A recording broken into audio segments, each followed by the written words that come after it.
crowded diner, to desperate men, and a single moment that should have shattered her. But for one waitress, terror was just another Tuesday. What those masked robbers didn't realize was that Elena Cruz carried something far stronger than fear and unshakable steel that life had forged into her bones. What the frightened customers didn't notice was that she carried a secret bigger than herself, one she protected with every ounce of her strength. And what none of them expected was that someone important, someone powerful, was watching her every move.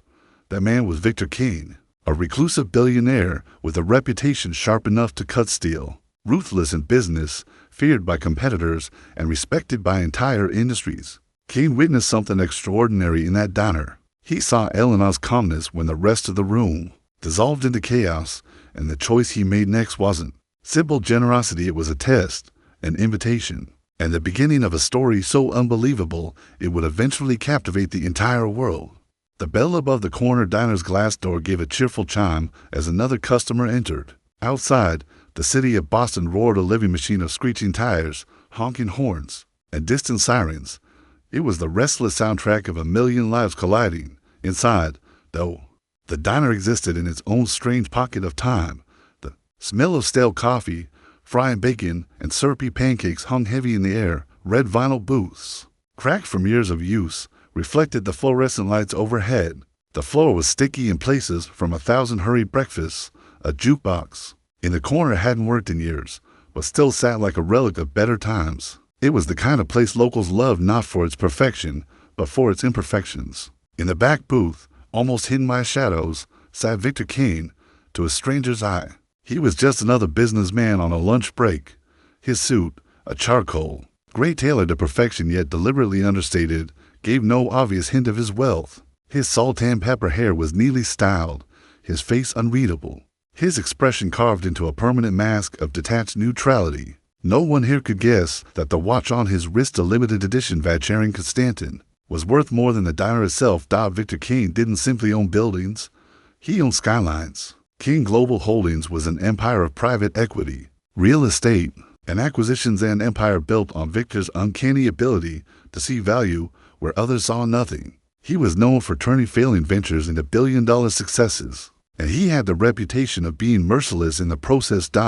And yet here he sat, staring at a plate of untouched eggs as if they were the most boring thing in the world. He hated this place, hated the smell of grease that clung to his suit, hated the chipped mugs and sticky counters. But once a month, without fail, he came here. It was a ritual he couldn't quite abandon, one he had begun after his wife, Isabella, died. She had loved diners like this, places she called full of character. To Victor, they were inefficient, unhygienic, and beneath him. But he returned, perhaps because a part of him still missed her, or perhaps because he couldn't bear to admit that nothing in his empire could fill the hollow space she left behind. He glanced around the diner with the cold precision of a hunter, a college student cramming over a textbook, a young couple whispering fiercely, trying to argue without making a scene, a truck driver inhaling a greasy burger as though it were his last meal. Ordinary people, predictable, forgettable. Then his gaze landed on her, Elena Cruz. Her uniform, a pale blue dress and white apron, was spotless but threadbare, the fabric worn from countless washings. She moved quickly but efficiently, carrying plates with practiced ease, her steps careful to avoid unnecessary motion. There were shadows under her eyes, lavender smudges that spoke of long nights and endless shifts, yet her expression held no trace of self-pity. She was focused, alert, present. Every action was deliberate. She refilled coffee for the truck driver without needing to be asked. She scribbled an order without missing a word of the couple's hushed argument. She balanced a tray of plates while mentally keeping track of timers in the kitchen. Her thoughts, if someone could hear them, were a storm of calculations. Margaret likes her toast extra crispy. The man in booth 3 is allergic to onions. Rent is due in for days. Lily's prescription needs picking up. The car's transmission is making that sound again. Her sister Lily was 9 years old and the sun at the center of Elena's fragile universe. That sun, however, was flickering. 2 years earlier, Lily had been diagnosed with cystic fibrosis, a brutal disease that turned every breath into a battle. Elena had been forced to abandon her nursing program just one semester away from graduation. To take care of her, Every dollar she earned at this diner went into keeping Lily alive. The treatments were expensive, the hospital visits relentless. The hope of prolonging Lily's life was the only thing keeping Elena upright. Instead of wearing scrubs and working in a hospital as she once dreamed, she wore an apron and smiled at strangers while her own life crumbled quietly in the background. Victor Kane studied her the way a chess master studies the board. What caught his attention wasn't simply her efficiency, but the quiet dignity with which she carried herself. She didn't fake a bubbly personality like some servers did. Her rare smiles were genuine, reserved for the elderly woman who always came in alone, or the little boy who accidentally dropped his fork. He watched her calm a quarreling couple with a few soft words, her voice low and steady, as though she were pressing down the temperature of the room itself. And just when he thought he had seen enough, just when he turned back to his untouched eggs, the bell over the door rang again.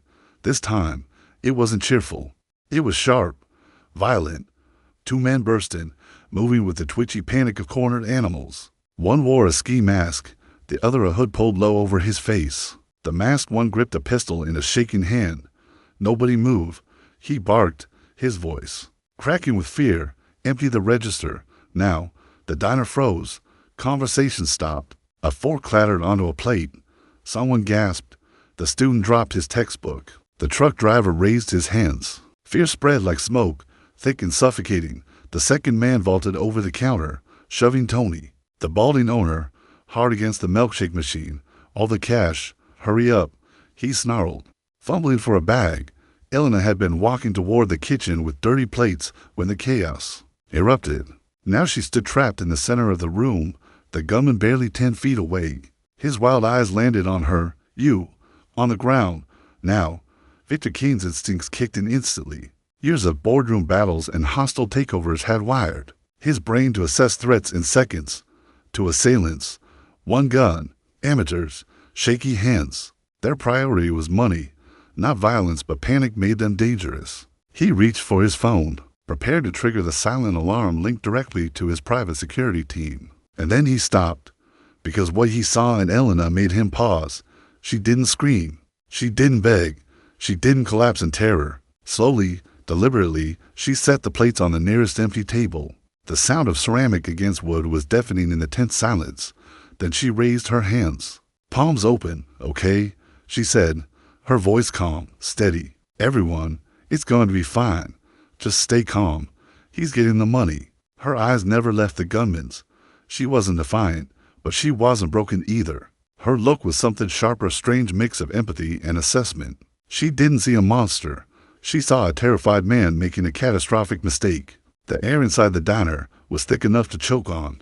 Fear clung to every surface, wrapping around the patrons like invisible chains dot in the corner. Margaret, a frail woman who always sat in booth to let out a small sob she couldn't hold back. Her body trembled, her hands clutching her purse. As though it could shield her, the gunman's head snapped toward her. "Shut up." "I said shut up or I'll." His voice cracked, high-pitched with panic, and the pistol swung wildly in her direction. Victor Kane's eyes narrowed. This was the critical moment. One wrong move, and blood would stain the linoleum. He leaned forward, his fingers tightening around his phone, ready to press the emergency button.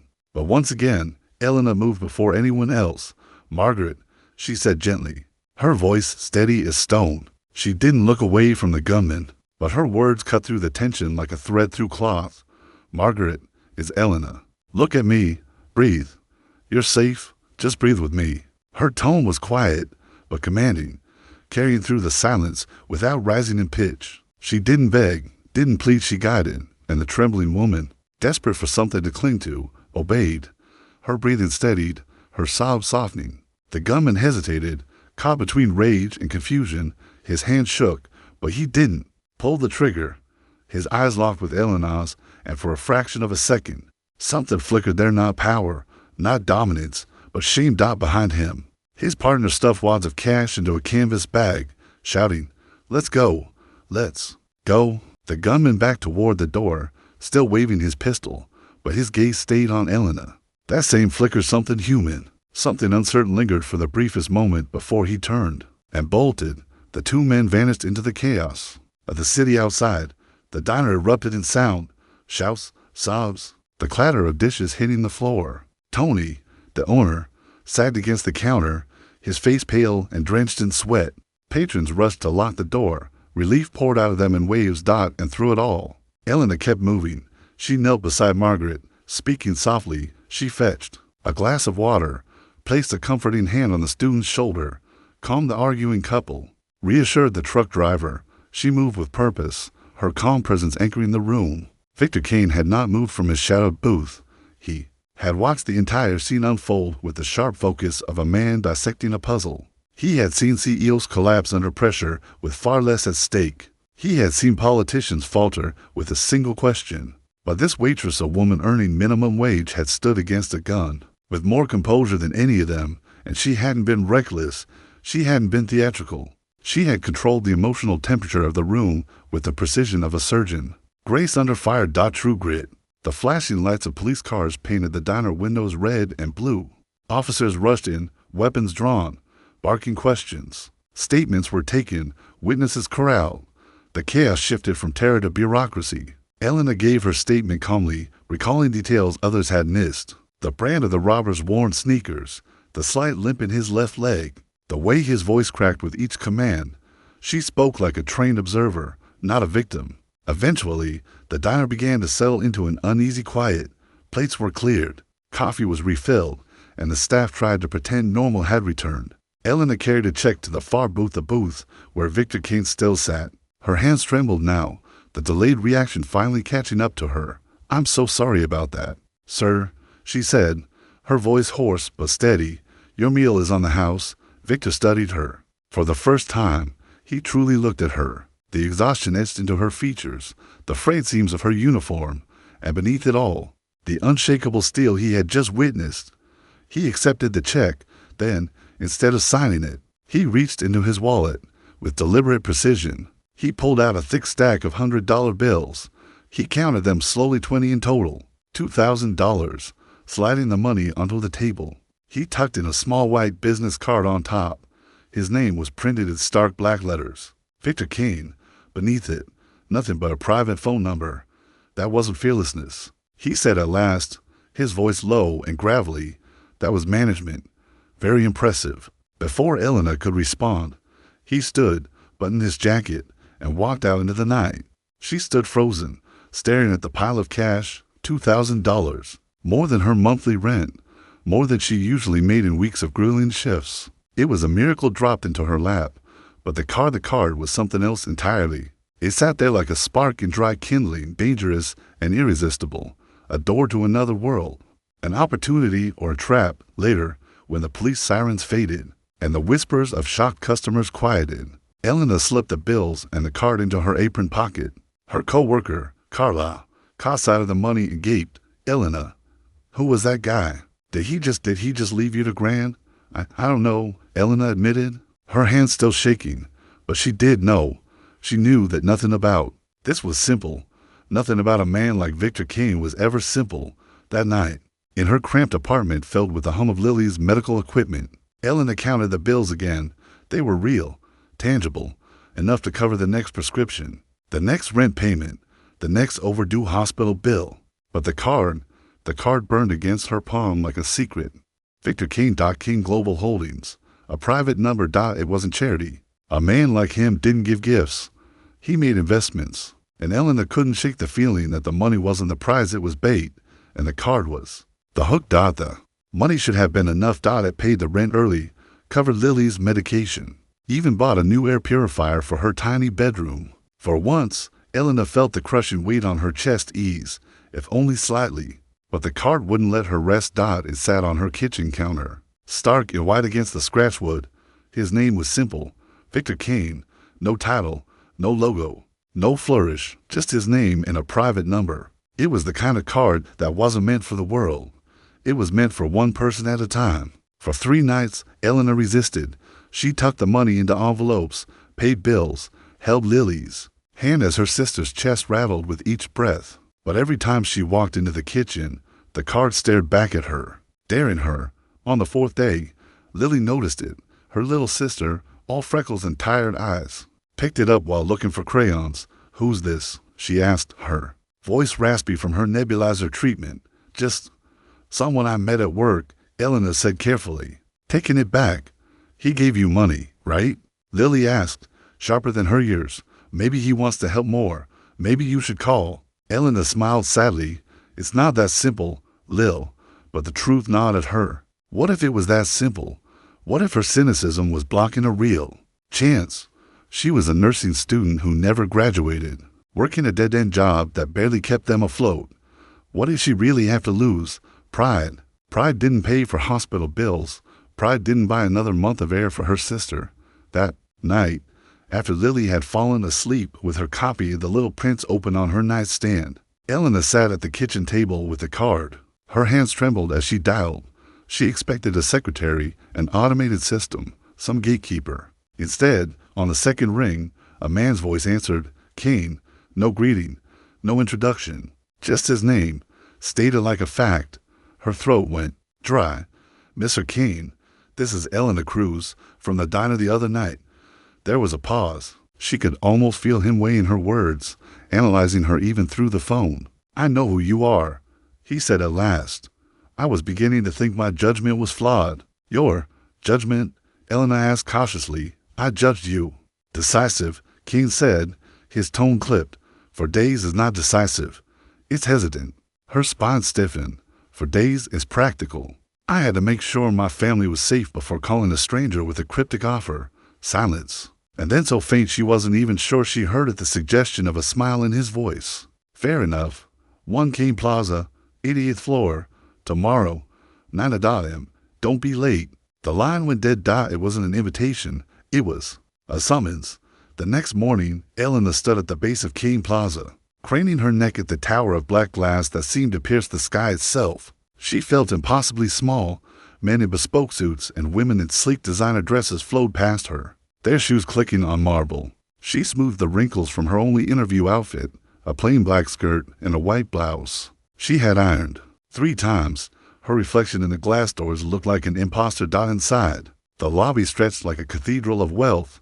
Marble floors gleamed. A massive abstract sculpture dominated the center. Security guards in tailored suits eyed her with detached professionalism. The receptionist, all perfect teeth and polite efficiency, directed her to a private elevator. The ride to the 88th floor felt endless. Her stomach twisted with every passing number. When the doors opened, silence swallowed her. This was not the bustle of the lower floors. This was rarefied air. The carpet was thick enough to mute her footsteps. The walls gleamed with art worth more than her entire apartment building. The receptionist guided her to a set of frosted glass doors and opened them without knocking. Victor Kane's office wasn't an office, it was a throne room. One entire wall was glass, offering a godlike view of the city below. The desk was a single slab of polished mahogany, massive and imposing. The rest of the room was sparse, the luxury understated but undeniable.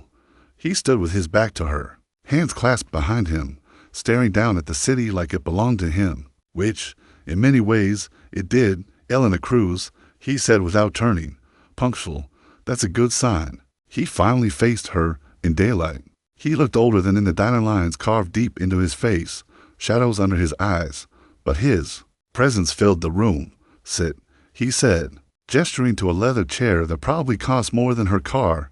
She sat carefully on the edge, her nerves screaming. I don't waste time, Miss Cruz, Kane began, so I'll be direct. The $2,000, that was a thank you for the entertainment. Her eyebrows shot up. Entertainment. He didn't flinch. Watching you handle that situation was the most interesting thing I've seen all year. You didn't panic. You assessed. You controlled the environment. That is a rare skill, and it's valuable. He leaned forward, his gaze piercing. I have a position in my company. Special Projects Coordinator. You would report directly to me. Elena blinked. Mr. Kane, with all due respect, I'm a waitress. I never finished nursing school. I'm not qualified for something like that. Wrong, he said simply. Your nursing background is why I'm interested. Nurses learn triage. They identify problems under pressure and decide who to save first. Business is no different. I can teach financial modeling. I can't teach what you did in that diner. He slid a single sheet of paper across the desk. An offer letter. The salary made her vision blur. It was more than she earned in 5 years at the diner. And the benefits, medical, dental, vision, could change Lily's life overnight. Her hand shook as she picked it up. I don't understand. Your job will be to solve problems, Kane said. Volatile negotiations, angry unions, protests, clients on the verge of collapse. You will observe, de-escalate, stabilize. You will do for me what you did in that diner. She stared at him. It was insane. It was impossible. It was everything she had ever needed. There's one condition, Kane added, his voice hardening. Absolute loyalty, absolute discretion. People will not understand why I chose you. They will want you to fail. If you fail, you're gone. No second chances. He stood, signaling the end of the meeting. I need your answer by the end of the day. Ellen arose on shaky legs. Her mind was a storm. She looked at the offer letter, then at the sprawling city beyond the glass. For the first time in her life, the skyline didn't look like a wall. It looked like a possibility. She turned back to him, her voice steady, carrying the same calm she had used in the diner. You don't need to wait until the end of the day. Mr. Kane, she said, I accept. And for the first time, Victor. Kane allowed himself the faintest smile. Good, he said. Your first test begins Monday. Walking into King Global on her first official day felt like stepping onto another planet. The 88th floor wasn't just an office. It was an ecosystem of wealth and power. The silence hummed with invisible energy, the kind that came from millions of dollars changing hands in a single phone call. Every surface gleamed. Every desk was minimal as perfection. Even the air felt expensive, faintly scented with lemon and leather. Her office was a glass-walled cube just a few paces from Victor Kane's. It was modern, sleek, and most importantly highly visible. She realized almost immediately that it wasn't just a workspace. It was a stage. Every executive on the floor could see her, study her, judge her, and they did. Whispers trailed behind her whenever she moved. At the coffee machine, in the hall, in the elevator, that's her, the waitress. Kane hired her on a whim. Can you believe it? My cousin has an MBA from Wharton and couldn't even get an interview. Their voices carried equal parts, disbelief and disdain. She was an intruder in their pristine world. The hostility crystallized into a single person by her second day. Damian Cross. He was tall, broad-shouldered, and dressed in a navy suit that probably cost more than Eleanor's entire wardrobe. His golden hair was slicked back with effortless precision. His tie a subtle display of taste and wealth. Damian carried himself like the floor belonged to him. He had been raised for this world. Ivy League degrees, legacy connections, and a flawless record in mergers and acquisitions. He appeared at her doorway, leaning casually against the frame, without knocking. His smile was practiced, charming, but his eyes were sharp and cold. Elena Cruz, right? His voice carried the confidence of someone who had never been told no. Damian Cross, I had acquisitions. Just wanted to welcome you to the team. Thank you. Elena replied evenly, not rising from her chair. She forced him to continue speaking down to her. A small power play she had learned from years of dealing with difficult customers. I have to say, he continued, glancing around her sparsely decorated office. We're all fascinated by your unconventional hiring story. Victor certainly keeps us guessing. I was a waitress, Elena said, meeting his gaze directly. Now I'm a fast learner. Damian chuckled, the sound dry and humorless. Well, if you ever need help telling the difference between EBITDA and net income, just let me know. Wouldn't want you to drown before you even get started. With that, he gave a little nod and sauntered away, leaving the faint scent of expensive cologne in his wake. Elena exhaled slowly. She had seen men like him before, not in boardrooms, but in diners, the kind who thought charm was a weapon and arrogance was armor. She had handled worse dots as she focused. For her first week, she did exactly what Kane had told her. Observe. She devoured every file she was granted access to. Filling notebook after notebook with details. In meetings, she sat silently in the back, watching how the executives spoke, what they avoided, who flinched at certain names. She mapped the human terrain of the company with the same precision she once used to memorize every customer's quirks in the diner. And then came her first real test dot at the end of her second week. Kane summoned her to his office. He didn't look up from his computer when he spoke. The Sterling Tower project. He said, there's a problem. Elena already knew the file. Sterling Tower was a massive luxury condominium development downtown, an 80-story glass marvel that would redefine the skyline. But one brick tenement building stood in the way. A dozen rent-controlled tenants lived there, mostly elderly. King Global had offered generous buyouts, but one woman refused to leave, 78-year-old Mrs. Whitaker, a retired schoolteacher. She had lived there for 50 years. Damian Cross had been handling the negotiations. His strategy of legal threats and escalating pressure had only hardened Mrs. Whitaker's resolve. What should have been a minor obstacle had turned into a media headache. Damian's approach has failed, King said flatly. He sees it as a transaction. He's trying to find her price. He doesn't understand the problem. You'll handle it now. Elena blinked. Me? You have 48 hours, King replied. Go down there. Talk to her. Solve it. It wasn't just an assignment. It was a challenge. King had stripped responsibility from his golden boy and handed it to the former waitress. As Elena left the office, she passed Damian's glass-walled corner. He was on the phone, his jaw clenched, his face red with fury. His eyes flicked up and locked with hers. In that moment, she understood. She had just been thrown into a war. But she had been in wars before, just smaller, quieter ones.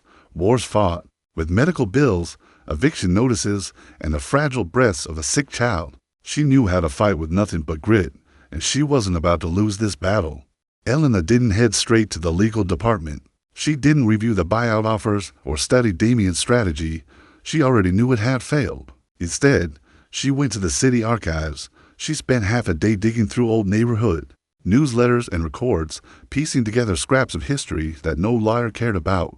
Then she made one stop at a small bakery before setting out for the tenement. The building was old, its bricks weathered, but it wasn't neglected. Flower boxes lined the windows, their soil dark and freshly watered. Laundry flapped on the fire escape, faded but clean. This wasn't just a structure. It was someone's life. Apartment 3B. Elena knocked. The door opened to reveal a small woman with sharp, intelligent eyes and a cloud of white hair. She held a paperback novel in one hand, her finger marking her place. If you're from King Global, Mrs. Whitaker said without preamble, you can turn right around and leave. I'm not selling. Elena didn't flinch. She lifted the small bakery box in her hands. I'm not here to make you an offer, she said calmly. I just wanted to talk. And I brought something. Mrs. Whitaker's brow furrowed as she glanced at the box. What's that? A lemon tart, Elena said. I read in an old neighborhood newsletter that you won the St. Jude's baking competition back in '98 with your recipe. I thought a connoisseur might appreciate it. For a moment, the older woman's stern mask cracked. Surprise flickered in her eyes. She looked from Elena to the box, then sighed. Well, she said, opening the door wider, it would be a shame to waste a good tart. Come in.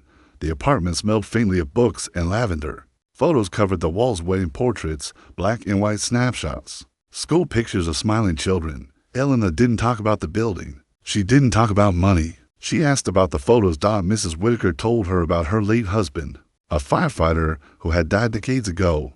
She spoke of her years as a teacher, the students who still sent her letters. Her voice softened when she described planting a rose bush in the community garden the day her only son left for college. Finally, her eyes sharpened again. You know why I won't leave, don't you? Elena nodded. Because it's not about the money. Of course it's not about the money, Mrs. Whitaker said, her voice cracking. My husband laid every brick of that fireplace with his own hands. My son took his first steps on this floor. This isn't an apartment. It's my life. That man Cross, he thinks everything can be bought. He even offered to move the fireplace brick by brick, as if it's the stones that matter. It's the memories, Elena whispered. Exactly, Elena leaned forward. Mrs. Whitaker, King Global is a machine. It won't stop. But what if we could save what really matters? Not the bricks, the memories. She pulled a file from her bag. It was an illegal document. It was a proposal she had written herself. The Sterling Tower project will have a small public park on the ground floor, Elena explained. A green space. My idea is to dedicate it as the Robert Whitaker Memorial Garden. We'll move your rose bush there as the centerpiece. We'll install a bronze plaque honoring his service as a firefighter. And we'll establish the Whitaker Literacy Fund and Endowment that will donate thousands of books to inner-city schools every year in your name as a teacher. Mrs. Whitaker's sharp eyes filled with tears. She stared at Elena, speechless. Damian Cross had tried to buy her house. Elena Cruz had offered her immortality. The next morning, Mrs. Whitaker signed the agreement. When Elena presented the solution in Kane's office, Damien was summoned as well. The silence that followed her explanation was thick enough to choke on. Victor Kane leaned back in his chair, his expression unreadable. Then he gave a single nod. Approval. Damien's face burned red, his jaw tight. He had used a hammer and failed. The former waitress had used empathy, and one dot from that moment, the balance of power shifted. Whispers in the office changed. She convinced Whitaker to leave. How Kane actually praised her. Damien's furious. Elena had passed her first test, and in doing so, she had made an enemy. Because Damien Cross wasn't just angry. He was humiliated, and humiliation was something he never forgave. Success in Kane Global spread like wildfire. Word of Elena's triumph with Mrs. Whitaker traveled through the glass offices, across the hushed boardrooms, into the gossip of corporate lunches. The former waitress had done what Damien Cross couldn't.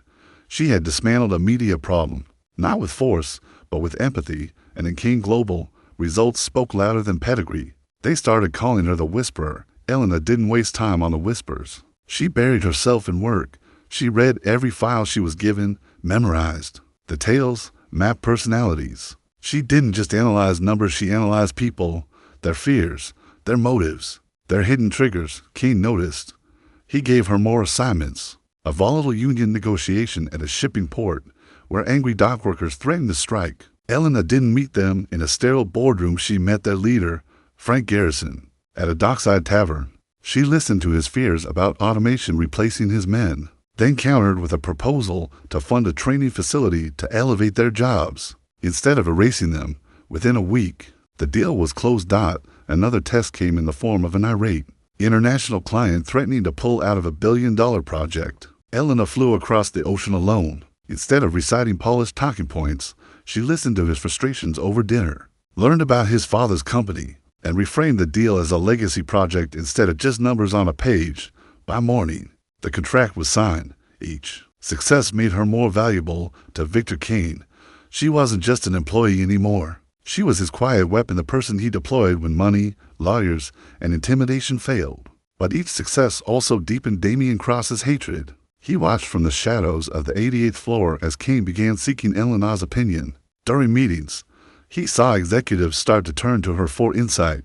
Every approving nod from Kane was salt in his wounds. Damien had been raised for this empire, groomed in boardrooms, polished in Ivy League halls, promised a golden future. And now some waitress from a diner, an outsider with no degree, no pedigree, no right, was dismantling everything he had built. It wasn't just envy anymore. It was obsession. He tried subtle sabotage. Files Elena needed would go missing. Meeting invites would accidentally arrive late. He misrepresented her words in executive briefings, twisting her insights to make her look naive. But Elena had survived chaos far worse than office politics. Years of juggling shifts, bills, and Lily's treatments had made her meticulous. She kept her own copies of files. She confirmed every meeting herself. She sent summary emails after every conversation, leaving a paper trail Damien couldn't erase. She was playing chess while he was still playing checkers, and that infuriated him more. So Damien turned to something darker. If he couldn't beat her in the present, he would destroy her with her past. He hired a private investigator, Costello, a man whose reputation was as cold as the city streets he prowled. Costello specialized in hostile takeovers, in digging up dirt, in unearthing skeletons. "Find me something," Damien said, his voice tight with fury, "on Elena Cruz. Anything, a debt, a scandal, a mistake. I don't care how small. I'll do the rest." Costello took the job with a predator's grin. For weeks, he dug through Elena's life, employment history, rent payments, hospital bills, police reports from her neighborhood. And what he found wasn't scandal.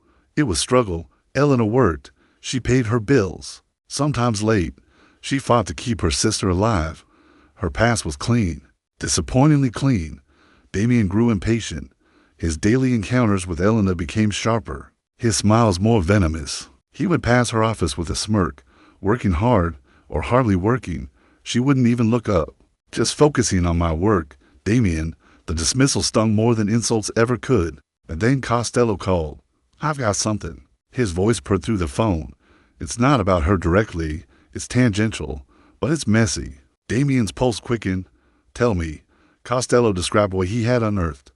The diner robbery, the arrest of one of the gunmen, Daniel Sullivan, and Daniel's brother, Michael Sullivan. Michael Sullivan worked at King Global as an analyst in Damien's own apartment, and months before the robbery, Michael had been flagged for a financial discrepancy in an audit, a minor issue, just a few $1,000s in a multi-million-dollar deal. The supervising executive at the time, Damien Cross, he had signed off, buried it to push the deal forward. 2 days later, Michael Sullivan wired $5,000 to his brother's girlfriend. Damien froze as the implications hit him like a freight train. He had covered for Michael Sullivan, and Michael's brother had been one of the men who held a gun to Elena Cruz's head in that diner. It wasn't Elena's past that was dangerous. It was his. Damien Cross thought he held the advantage. But secrets have a way of surfacing in places you least expect. While Costello whispered threats into his ear, Elena was chasing a different lead. Kane had tasked her with vetting a nonprofit, Future Forward, that Damien had been championing for months as the perfect partner for the Kane Foundation. On the surface, the charity looked flawless: glossy brochures, celebrity endorsements, sleek marketing campaigns. But Elena's instincts told her something was off. She spent a week away from the spreadsheets and PR material.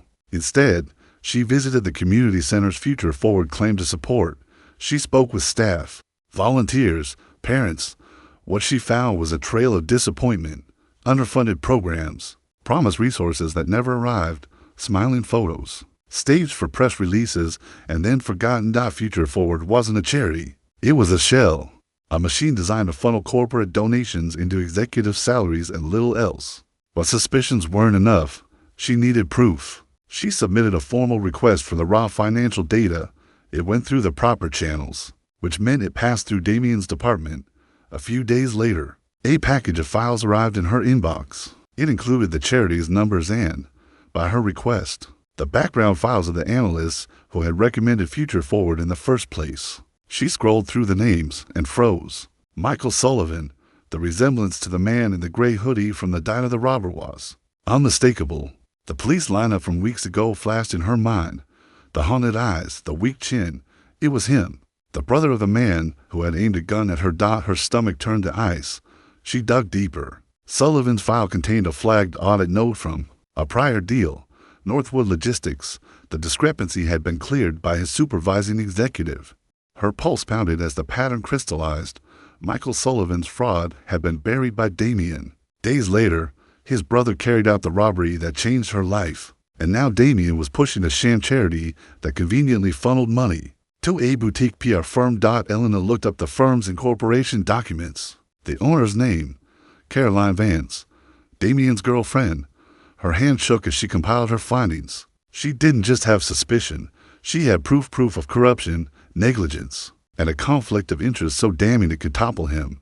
She requested a meeting with Kane and deliberately copied Damien on the invite. The boardroom was all glass and steel, a cathedral to power. Damien leaned back in his chair, smirking as Elena set up her presentation. "Don't worry," he murmured. "If you get lost, I'll jump in." Victor Kane entered moments later, his presence cutting through the room like a blade. "Begin," he ordered. Elena spoke with clinical precision. She dismantled Future Forward piece by piece, showing the hollow programs, the missing money, the evidence of siphoning. Then she revealed the PR firm, Caroline Vance, the connection to Damien. All color drained from his face. "This is a smear campaign," Damien sputtered. "My personal life is irrelevant." "Continue," Kane said, silencing him with a glance colder than ice. Elena clicked to the final slide. The faces of the Sullivan brothers filled the screen beside Damien's. She laid out the timeline, the flagged audit, the buried fraud, the suspicious wire transfer, the robbery. "I am not suggesting Mr. Cross orchestrated the crime," she said firmly, her voice carrying through the room. But his ambition led him to ignore a serious ethical breach. That decision brought a direct connection to violent crime inside this company. And while hiding that liability, he attempted to enrich himself through a fraudulent foundation. Damien Cross is not simply a risk, he is the risk. Silence thundered in the boardroom. Victor Kane turned to Damien, his voice low and deceptively calm. "Is anything in this presentation factually inaccurate?" Damien opened his mouth, closed it. Sweat glistened at his temple. "It's complicated." "No," Kane said, his voice dropping to a growl. "It's remarkably simple. Get your things." Security will escort you out. Your career here is over. The golden boy of acquisitions paled. Stumbling to his feet, rage and desperation flickered across his face. But the security team was already at the door. In moments, Damien crossed the man bred for power was gone. Elena sat frozen, her pulse hammering. Victor King looked at her with something rare in his eyes. Respect. You didn't just identify a problem, he said slowly. You brought proof and a solution. The presidency of the King Foundation is open. The job is yours. Her vision blurred with shock.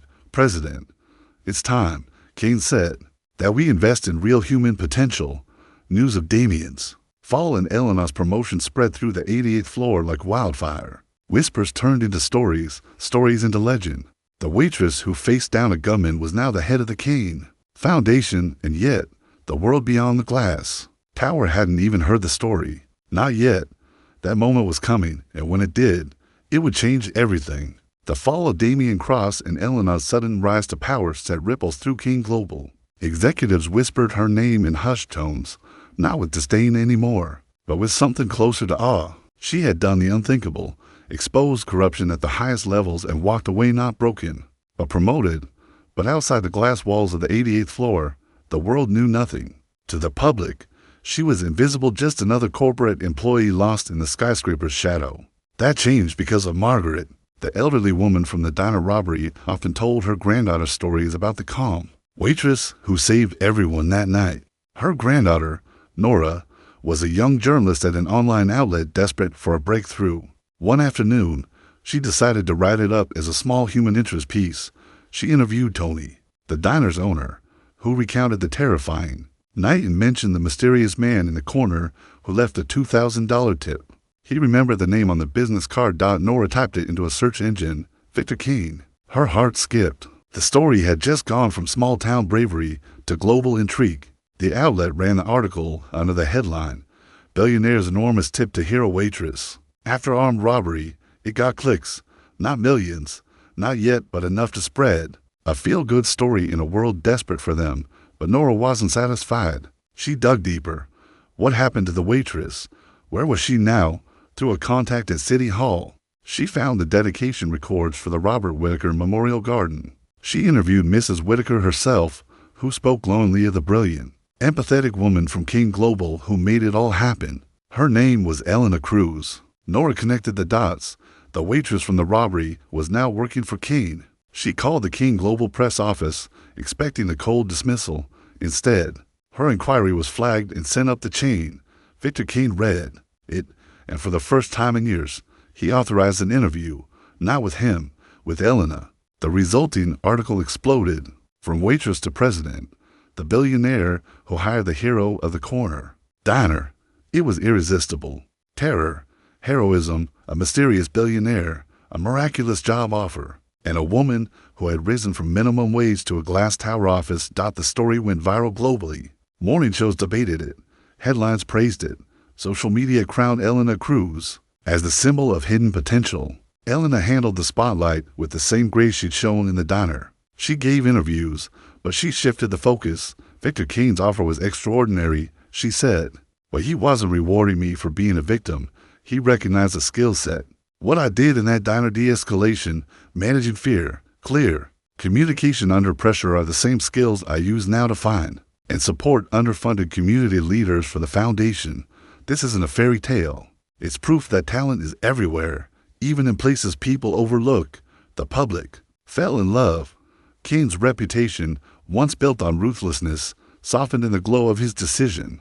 The man who had spent decades acquiring companies was suddenly praised for acquiring something rarer, human potential.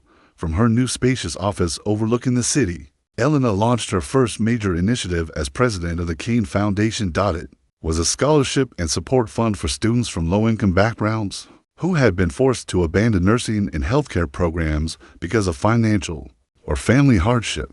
Elena knew their pain intimately. She had lived it. Now she was determined to ensure others didn't have to. The program gained traction immediately. Donations poured in. Inspired by her story, students wrote letters thanking her for a chance they thought they'd never have. Hospitals across the country pledged support. At home, Lily thrived. The new treatment regimen, made possible by Elena's benefits, worked wonders. She laughed more, coughed less, and loved visiting her sister's gleaming office in the sky. For the first time in years, Elena could breathe without fear of losing her.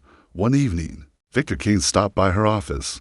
He studied the plans for Project Nightingale spread across her desk, his stern expression softening. Impressive. He said quietly, "You're not just running the foundation, you're remaking it." Elena smiled faintly. "You once told me to look for the illness in a system. This system, the one that lets people with the talent to heal others fall through the cracks, is sick. I'm just performing a little triage." Kane looked out the window at the endless sea of city lights. He had spent his life acquiring buildings, companies, fortunes, but in hiring Elena Cruz, he had made the only acquisition that truly mattered, because she wasn't just saving her sister anymore. She was saving countless others. The waitress from the corner diner had changed not only her own life, but his. In the end, it wasn't a story about luck or charity.